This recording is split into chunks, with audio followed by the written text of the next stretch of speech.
स्वागत है आप सभी का हमारे YouTube चैनल में। लास्ट टाइम एक्सरसाइज 5B से हमने किया था प्रॉब्लम बेस्ड ऑन नंबर। तो आज हम शुरू करने वाले हैं प्रॉब्लम बेस्ड ऑन फ्रैक्शन से। अब यहाँ पे क्वेश्चन नंबर 9 है कि if the numerator of a fraction is increased by 2 and the denominator by 1 it becomes 5/8 and if the numerator and the denominator of the same fraction are each increased by 1 the fraction becomes equal to 1/2। Find the fraction. Question number 9 है हमारा। अब देखो इस 9 number question में ना fraction नहीं पता है, तो फ्रैक्शन कैसा होता है बेटा, ऊपर न्यूमरेटर नीचे डिनोमिनेटर।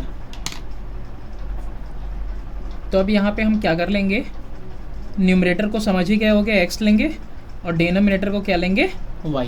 तो हमारा फ्रैक्शन कैसा हो गया, हमारा x अपन में y। ठीक। अब यहाँ पे अकॉर्डिंग टू कंडीशन या ATQ अकॉर्डिंग टू क्वेश्चन क्या कह रहा है कि अगर हम ऐड कर दें न्यूमरेटर को 2 से और डिनोमिनेटर को 1 से तो फ्रैक्शन हो जाता है 5/8। सिंप्लीफाई करो, 8 मल्टीप्लाई होगा x + 2 से और 5y + 1 से, क्रॉस मल्टीप्लिकेशन हुआ 8x + 16 = 5y + 5, यानी 8x - 5y = 5 - 16 कितना आएगा, 8x - 5y = -11। ठीक है, ये हो गया आपका एक पहला वाला। इसके अलावा बोल रहा है, ये तो फर्स्ट कंडीशन था। अब इसके बाद एक और कंडीशन कह रहा है। सेकंड कंडीशन में देखो क्या कह रहा है आपसे। सेकंड कंडीशन में कह रहा है कि अगर न्यूमरेटर डिनोमिनेटर को दोनों को इंक्रीज करें 1 से तो 1/2 आ जाएगा, यानी x में भी y, अरे x/y और दोनों में 1 इंक्रीज कर दें तो फ्रैक्शन 1/2 हो जाएगा। अगेन क्रॉस मल्टीप्लिकेशन, तो कितना आ जाएगा, 2x + 2 = y + 1, यानी कि 2x - y = 1 - 2, यानी 2x - y = -1 आ जाएगा। ये हो गया हमारा सेकंड वाला। ठीक है। अब यहाँ से देखो इसी सेकंड वाले से ही हम वैल्यू ले लेते हैं y की, यानी कि y यहाँ से 2x + 1 = y। ठीक। अब देखो क्या करेंगे, पुटिंग वैल्यू y = 2x + 1 इन इक्वेशन 1। इक्वेशन नंबर 1 क्या है, 8x - 5y = -11। अब इसमें y = 2x + 1 रख दे रहे हैं, y की जगह पे क्या रखना है, 2x + 1 = -11। कितना आ जाएगा, 8x - 10x - 5 = -11। तो माइनस का 2x = -11 + 5 कितना आ गया, 11 से 5 जाएगा 6 आएगा। तो x = माइनस का 6 और ये माइनस का 2 इसके नीचे, माइनस माइनस कैंसिल, 2 1 जा 2 3 जा, x की वैल्यू कितनी आ गई, 3। तो x की वैल्यू अगर 3 आ गई तो देयरफॉर y = 2, x + 1 था ना, 2 × 3 + 1, यानी 2 3 जा 6 + 1 यानी कि 7। ओके। तो देयरफॉर फ्रैक्शन क्या हुआ, याद देखो फ्रैक्शन हमने लिया है x/y, यानी कि 3/7, और यही 3/7 क्या हो जाएगा, हमारा आंसर हो जाएगा। क्वेश्चन नंबर 10 है हमारे पास। If 1 is added to the denominator of a fraction the fraction becomes 1/2। If 1 is added to the numerator of the fraction the fraction becomes equal to 1. Find the fraction. Question number 10 है हमारा। पता ही है fraction को क्या लेना है, late fraction B x/y। तो condition पहला, फर्स्ट कंडीशन में क्या कह रहा है कि अगर डिनोमिनेटर में क्या कर दें, 1 ऐड कर दें, फ्रैक्शन 1/2 हो जाएगा। तो यानी कि 2x = y + 1 हो जाएगा। ठीक है, तो यानी कि 2x minus y is equal to 1, ये पहला हो गया इक्वेशन। अब केस या कंडीशन सेकंड देखते हैं। इसमें कह रहा है कि if 1 is added to the numerator of the fraction,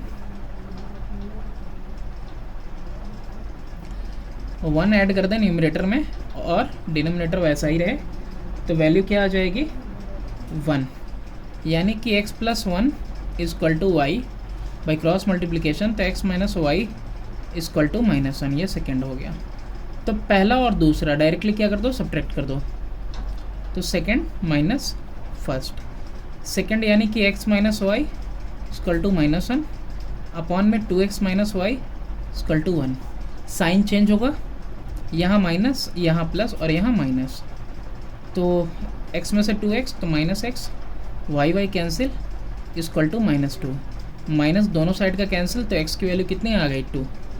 अब यहाँ पे देखो putting x equal to 2 in equation 2, तो यानी कि x minus y equal to -1 जहाँ दिया हुआ है वहीं पे 2 माइनस वाई इक्वल टू -1, यानी 2 प्लस 1 इक्वल टू वाई, यानी y इक्वल टू कितना आ गया 3 आ गया।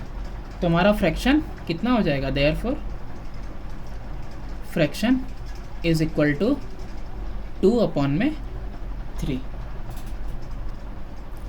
क्वेश्चन नंबर 11 है, when the numerator of a fraction is increased by 4 the fraction increases by 2/3, what is the denominator of the fraction. Question number 11, यहाँ पे भी वही होगा, let fraction be x upon में y। तो अकॉर्डिंग टू क्वेश्चन, ध्यान से देखो क्वेश्चन के अंदर कंडीशन क्या दिया हुआ है। अगर फ्रैक्शन के न्यूमरेटर में 4 ऐड कर देते हैं तो ओरिजिनली फ्रैक्शन रहा होगा x बाई वाई, तो वो कितना इंक्रीज हो जा रहा है 2/3 से। ठीक है, समझने वाली बात है। अगर न्यूमरेटर में 4 इंक्रीज हो जा रहा है, यानी ये ओरिजिनल फ्रैक्शन है उसमें न्यूमरेटर में 4 इंक्रीज हो रहा है, तो जो फ्रैक्शन है वो खुद 2/3 से इंक्रीज कर जा रहा है, यानी कि x प्लस 4 अपॉन में y माइनस x अपॉन में y इज इक्वल टू 2/3। यहाँ पे y एलसीएम हो गया, x plus 4 minus x equal to 2/3, x से x कैंसिल और क्रॉस मल्टीप्लाई में 3 इंटू 4 इक्वल टू 2y, तो 12 इज इक्वल टू 2y, यानी y equal to 12/2, that is equal to 6। और इसके अंदर सिर्फ डिनोमिनेटर फाइंड करने को बोला था, तो ये रहा मेरा डिनोमिनेटर जो कि 6 आ गया, तो देयरफॉर डिनोमिनेटर इज 6। बस इतना ही पूछा था हमसे। अब यहाँ पे क्वेश्चन है, क्वेश्चन नंबर 12 शुरू करता है, problem based on age. Father is 6 times as old as his son, 4 years hence he will be 4 times as old as his son at that time. ठीक है, 4 साल बाद। Find their present ages. अब question number 12 में देखो, let father age be x and son's age be y। ठीक है, तो देयरफॉर जैसे कि यहाँ पे ऐसे आपको बताते चले कि ये फादर है, ये सन है, ये x है, ये y है, तो क्या कह रहा है, father is equal to 6 times as old as his son. ठीक है, ये पहला हो गया। दूसरा कंडीशन क्या कह रहा है, इसको अपने लैंग्वेज में भी आप लिख लेना, 4 years hence, यानी आज से 4 साल बाद, तो बेटा भी 4 साल बड़ा होगा। ठीक है, तो आज से 4 साल बाद क्या होगा, जो पापा का एज है that will be 4 times of his father. Okay, तो ये दूसरा हो गया। तो x प्लस 4, अभी नहीं, इसको सॉल्व कर लें, इक्वल टू 4y प्लस 16, यानी x minus 4y is equal to 16 minus 4, और यहाँ पे कितना आ जाएगा, x minus 4y is equal to 12 आ जाएगा। ठीक, पहले वाले में भी देखो क्या हो जाएगा, x minus 6y is equal to 0, इसको कर लो पहला। ठीक है, अब फर्स्ट माइनस सेकेंड करो, तो फर्स्ट कितना है, x minus 6y is equal to 0। अब x minus 4y is equal to 12, minus plus minus cancel हो गया, minus 2y is equal to minus का 12 आया, यानी कि y is equal to minus का 12 अपॉन में माइनस का 2, यानी कि 2 6 जा। y की वैल्यू कितनी आ गई, 6 आ गई। ये बेटे का एज है। अब फादर कितने हैं, तो therefore x is equal to 6y, तो 6 इंटू 6 कितना आ गया, 36 आ गया। तो father age is equal to 36 and son that is equal to 6 years।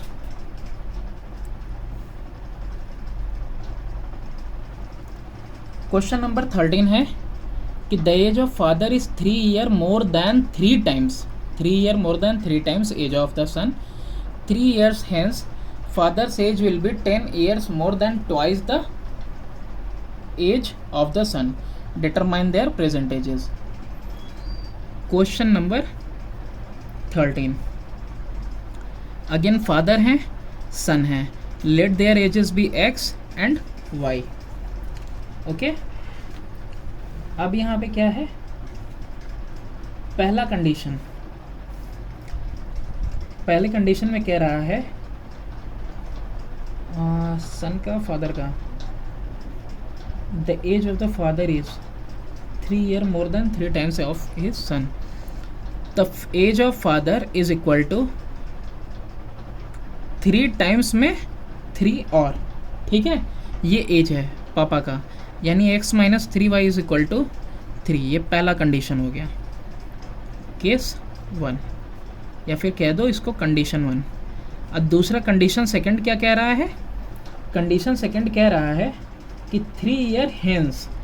तो देखो अगर 3 year hence में जाएंगे तो फादर हैं और यहाँ सन है, तो अगर इसमें जो है आपका 3 साल बाद, तो बेटा भी 3 साल बड़ा होगा, तो 3 साल बाद हो क्या रहा है, जो फादर हैं he is equal to 10 year more than twice, यानी ट्वाइस से भी 10 साल बड़े हो जाएंगे, ठीक है। तो कंडीशन सेकंड में क्या हो जाएगा, 3 साल बाद पापा जो हैं बेटे के 2 गुने से 10 साल और बड़े होंगे, यानी x plus 3 equal to 2y plus 6 plus 10। कितना आया, x minus 2y is equal to 16 minus 3 that is equal to 13। x minus 2y is equal to 13 आ गया। अब ये रहा हमारा दूसरा। अब x से x को कैंसिल कर लेंगे तो फर्स्ट माइनस सेकेंड करते हैं। क्वेश्चन नंबर कौन सा था, ये 13 था ना। तो पहला इक्वेशन है x minus 3y is equal to 3, दूसरा वाला x minus 2y is equal to 13। Minus plus minus cancel हो गया, minus y is equal to minus 10। Y की वैल्यू कितनी आ गई, 10। तो पापा की वैल्यू निकालनी है, तो फादर की वैल्यू किसी भी इक्वेशन से निकल जाएगी। तो यहाँ लिख देते हैं putting y is equal to 10 in equation 1। तो x माइनस 3 और y की जगह पे कितना रख देंगे, 10 इक्वल टू 3।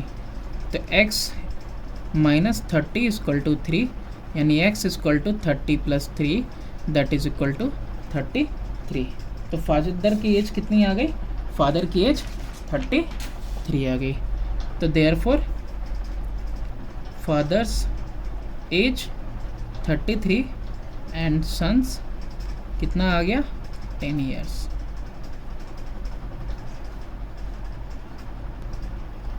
क्वेश्चन नंबर 14 है कि the age of a man is 3 times the sum of the ages of his 2 children and 5 year hence his age will be double the sum of their ages।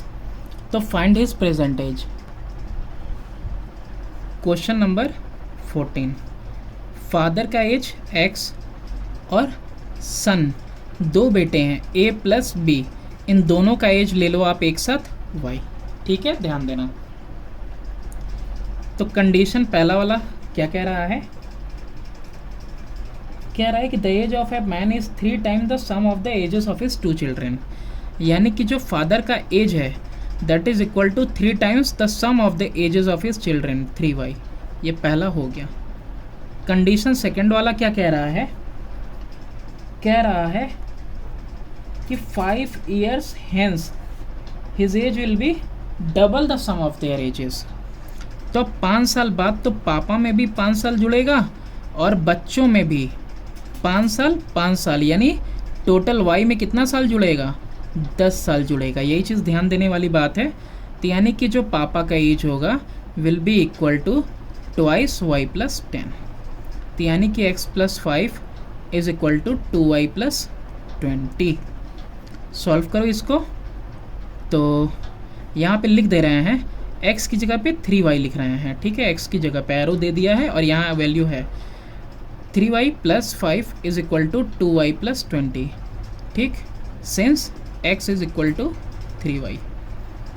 तो अब यहाँ पे 3y minus 2y is equal to 20 minus 5 कितना आ गया बेटा? 15। y is equal to 15। तो father की एज कितनी आ जाएगी? ये किसकी है? सन्स की एज है ना, बोथ सन्स, ठीक। और फादर से एज तब कितनी हो गई? 3y। कितना आ गया ये? 3 into 15 that is equal to 45। पापा कितने साल के हैं? 45 ईयर्स के। क्वेश्चन नंबर 15 है, Ram's father is 4 times as old as Ram. 5 years ago, his father was 9 times as old as he was then. What are their present ages?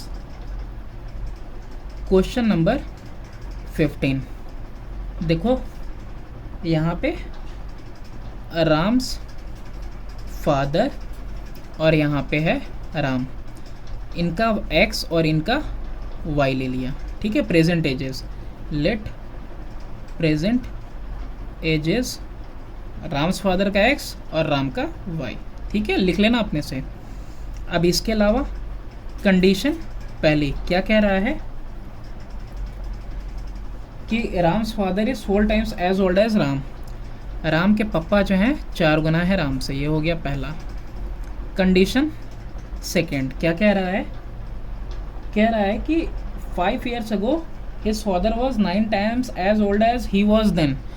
अब 9 साल minus करना इनमें भी, तो 9 साल ये भी पहले जाएंगे, यानी कि 9 साल पहले की बात है। पापा जो थे 9 टाइम्स थे किसके? राम के, ठीक है। सॉरी, यहाँ मिस्टेक हो गया। 5 years ago, 5 years ago 5 साल पहले, ठीक है। तो 5 साल पहले की बात हो रही है। 9 टाइम्स थे, x माइनस 5, तो x minus 5 is equal to 9y minus 9 5 जा 45। तो कितना आ जाएगा? 9y इधर ही लेते आओ, माइनस x कर देते हैं, ठीक, और माइनस 5 प्लस में 45 करते हैं, तो यानी 40 इज इक्वल टू कितना आ गया? 9y minus x। अभी देखो इसको यहाँ पे इसलिए छोड़ा हुआ है क्योंकि x is equal to 4y होता है, तो 9y माइनस 4y ब्रैकेट में लिख दो, since x is equal to 4y, ठीक, इज इक्वल टू 40। 9y में से 4y जाएगा, कितना आएगा आपका? 5y is equal to 40। 5 1 जा 5, 8 जा, y की वैल्यू कितनी आ गई? 8। तो y इज इक्वल टू 8 आ गया, यानी कि राम का एज आ गया। तो फादर का एज कितना आएगा? x is equal to 4y, यानी 4 इंटू 8 कितना आ जाएगा? 32 ईयर्स। क्वेश्चन नंबर 16 है कि at the time of marriage a man was 6 years older than his wife, but 12 years after his marriage his age was 6/5 of the age of his wife. What were their ages at the time of marriage. शादी के समय उनकी उम्र कितनी थी? Question number 16, यहाँ पे man है और ये उसकी वाइफ है। मैन का एज x, वाई का एज y। तो कंडीशन 1 क्या कह रहा है? Man was 6 years older than his wife, यानी कि जो मैन का एज था वो बीवी से 6 साल ज़्यादा था, ठीक, फर्स्ट हो गया, या फिर लिख सकते हैं x minus y equal to 6, ठीक है, कोई नहीं। कंडीशन सेकेंड कह रहा है कि 12 ईयर आफ्टर, यानी शादी के 12 साल बाद, शादी के 12 साल बाद, ठीक। तो अब तो मैन की जो एज है is equal to 6/5 of wife, okay. अब 5 इधर लेके आते हैं, x प्लस 12, और इधर 6y प्लस 12 6 जा 72, 5x plus 60 equal to 6y plus 72। कितना आ जाएगा? 5x, तो x की जगह पे y प्लस 6 लिख लेंगे, प्लस 60, y प्लस 6 कहाँ से आया? यहाँ से, is equal to 6y plus 72। यहाँ लिख देंगे since x is equal to y plus 6, या फिर आप लिख सकते हैं यहाँ पे from first 5y plus 30 plus 60 equal to 6y plus 72, 5y plus 90 is equal to 6y plus 72। कितना आएगा? 6y माइनस वाई, और इधर 90 माइनस 72, कितना आ गया? 18 आ गया। बीवी का एज एकदम सही टाइम पे इसने शादी की थी, और ये कितना आ गया? वाई इक्वल टू 18, यानी बीवी की एज आ गई आपकी 18। तो देयरफॉर मेंस एज कितना हो जाएगा? जो कि x है, और x इक्वल किसके? y प्लस 6 के, यानी 18 प्लस 6 जाते 24 ईयर्स। क्वेश्चन नंबर 17 है कि the present ages of Ram and Shyam are in the ratio 5:6। 5 years ago the ratio was 4:5. Find their present ages. Question number 16। अब इस क्वेश्चन में देखो, जो प्रेजेंट एजेस हैं राम और श्याम के, वो रेशियो में है 5:6 के।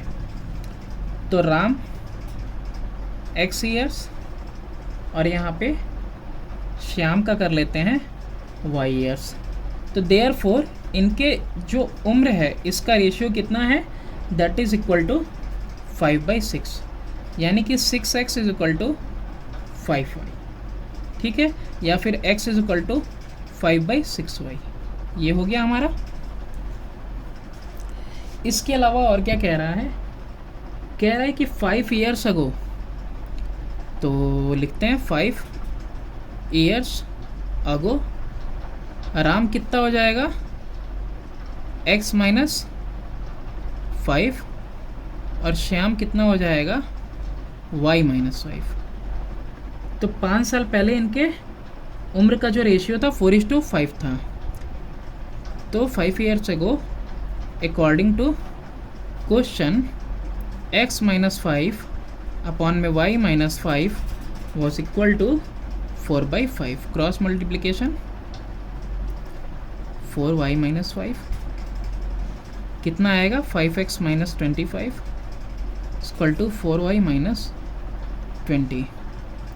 कितना आ गया? 5x minus 4y equal to minus 20 plus 25, यानी कि 5x minus 4y equal to 5 आ गया। अभी देखो x की जगह पे क्या है? 5/6y। तो यहाँ पे अब x की जगह पे पुट करो 5/6y minus 4y equal to 5। कितना हो जाएगा? 25/6y minus 4y equal to 5। LCM ले लेंगे, 6 तो 25y minus 24y equal to 5। तो y is equal to 5 into 6 that is equal to 30, यानी कि ये किसकी उम्र निकली? ये है श्याम की। तो x is equal to 5/6 into y 30, 6 1 6 5 25। ये किसकी आ गई? राम की। फर्दर क्वेश्चन करते हैं नेक्स्ट वीडियो में।